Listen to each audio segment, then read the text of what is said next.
Aux malheureux le mépris, c'est la devise des heureux. Beaucoup ont vécu dans leur chair cette funeste réalité sous le régime sanguinaire de Bokassa.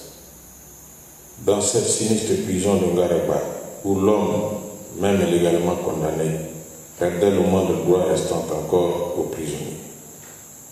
Détenu politique, c'est trop dire. Au temps de Bokassa, il n'en existait pas en République centrafricaine. Il n'y avait que des criminels. Et c'est parmi ceux-là que le destin m'a malheureusement rangé. Ne fallait-il pas dénoncer ces lugubres faits plutôt que de se taire sur la faim, la soif, le mépris, l'abandon, la torture et la mort provoquée qu'ont connu beaucoup de compatriotes? J'ai voulu parler pour l'histoire.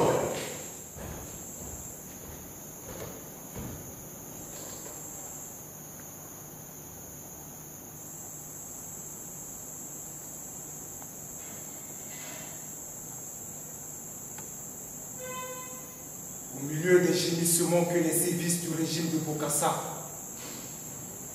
arrachèrent au cœur de la nation centrafricaine, des pensées de révolte contre le tyran germèrent dans l'esprit de quelques fils de ce même pays. Las de subir cette vie misérable, comment pouvait-on continuer à accepter ce chaos?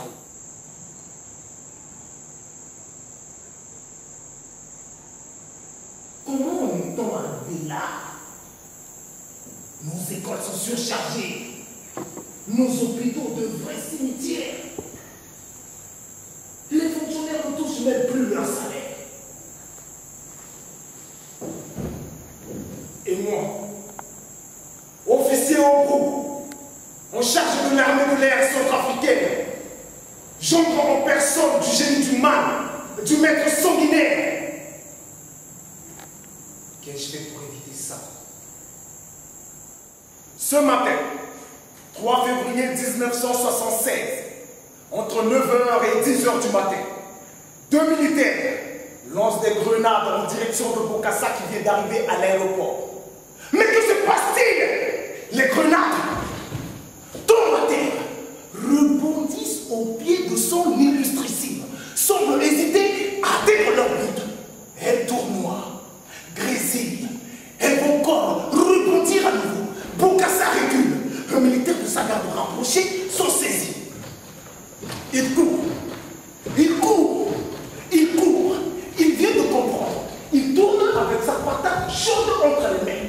Tandis que Bokassa les suit, vocifère, lui ordonne de s'éloigner. L'autre grésille toujours au pied de son illustrissime. Une fumée noire fuse. Elle va pulvériser son but. Et c'est moqué.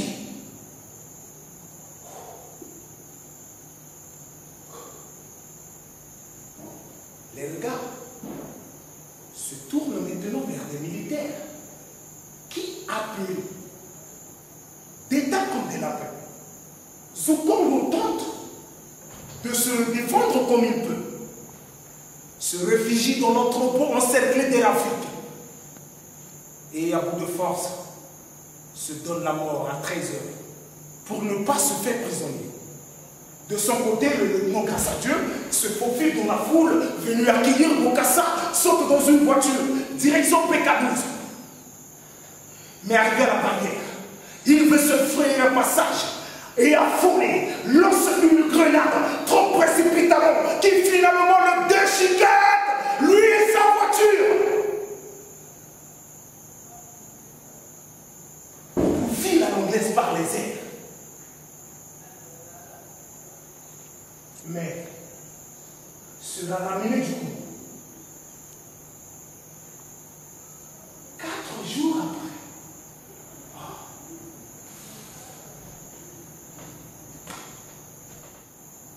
Vous avez de la chance d'échapper au triste sort.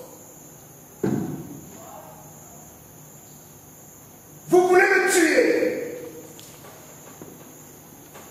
Le voici. Allez-y maintenant.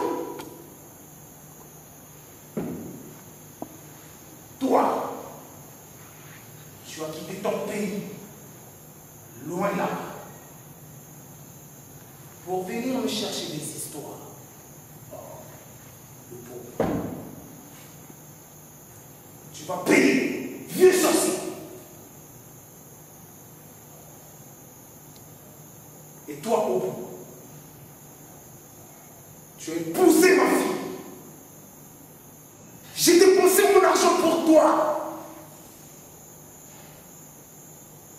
Et tu as osé tourner tes armes contre moi. Tu m'insultes en disant que je suis un pygmée.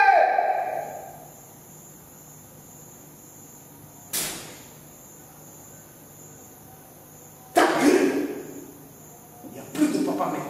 Je ne suis plus ton père. Ils doivent servir les rois. Mais pourquoi on ne sort pas loin? Oh, t'as dû faire un truc grave, toi. Depuis que t'es arrivé dans sa famille, on n'a pas foutu le pied dehors. Ils ne sont même pas venus vider nos bassines de merde.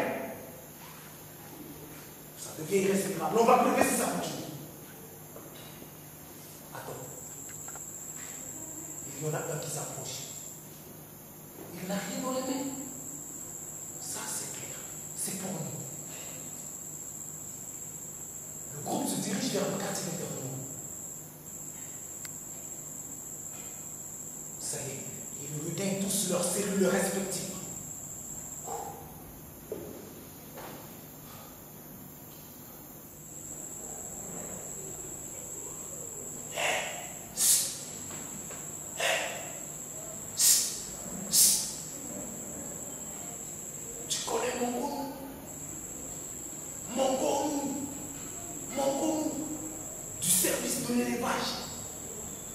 Qui est ici depuis 1975. Dis-lui que Jacques est là. Oh, mon con, Jacques le pilote.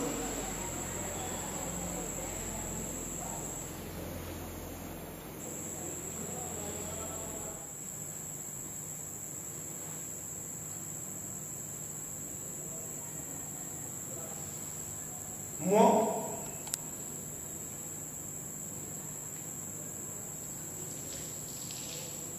je suis administrateur d'hôtel. Ces cons-là m'ont battu comme un chien avant de me jeter ici. C'est Bokassa lui-même qui m'a jeté en prison. Pas de tribunal militaire, pas de procès, non. La grande classe. Bokassa en personne. Moi, putain. Je suis là depuis le 30 août de l'année dernière. Ils m'ont accusé d'un coup d'État contre Bokassa. Moi, un coup d'État? Un coup d'État? Je suis flic, moi. Je ne demandais rien à personne. Je bossais à la radio. J'avais ma vie de père de flic qui bosse à la radio. J'assumais mes permanences 3 fois par semaine, nickel, c'est tout. Un soir, je ne te raconte pas, une nana déboule à la radio. Oh, une porte, une déesse, un corps qui pousse au crime. Je lui demande ce qu'elle vient faire.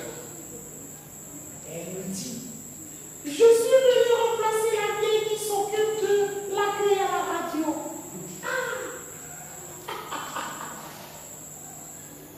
Et là, mon gars, je lui dis, c'est ta soirée. Tu vas lui faire le tour du monde avec cette petite. Je bombe le torse. Je lui lance un regard de baise. Et lui propose de visiter les lieux. Elle marche devant moi, balançant sa coupe de gauche à droite, de droite à gauche, de gauche à droite, de droite à gauche. Je bouillonnais.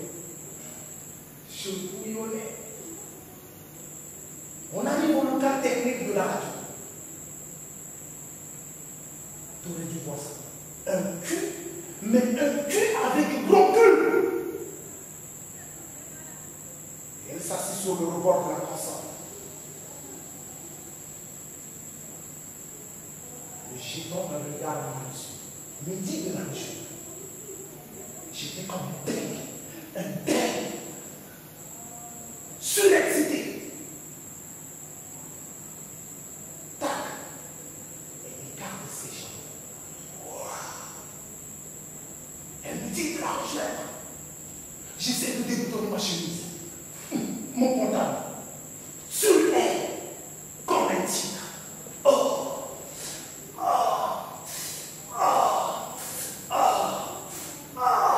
La basculant sur la console. Puis, j'essaie de la redresser pour avoir une bonne position. Je ne sais pas comment j'ai dû appuyer sur ce putain de bouton qui a coupé la radio.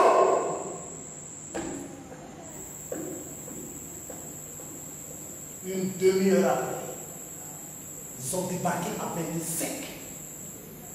En hurlant dans la radio, avec un flingue à la main. Nous cherchons les rebelles, les rebelles, les rebelles. Où sont les rebelles? Tu entends les cris?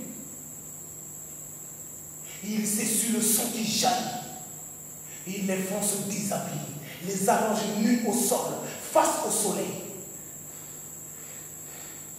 Les soldats prennent plaisir, on dirait, à martyriser ces jeunes. Ce sont des élèves qui ont été ramassés dans les quartiers, kilomètres secs, Miskin, Bouira, Gourou. Ils sont tellement nombreux qu'ils doivent arriver de tous les coins de pays. Non, on les entasse dans la cellule de safari. Tu les entends? Ils ne tiendront jamais. Ils sont trop nombreux. Morts d'asphyxie, sans doute dans cette cellule. Mais qu'est-ce qu'ils ont fait? Sortir tout cela. Ce sont des enfants. Pauvres gamins. Les murs, et tous les murs des camps et des prisons du monde entier cesseront de chanter l'angle debout. Ces murs cachent la barbarie. Ces murs qu'on élève pour faire taire les hommes ne sont rien face à un homme debout.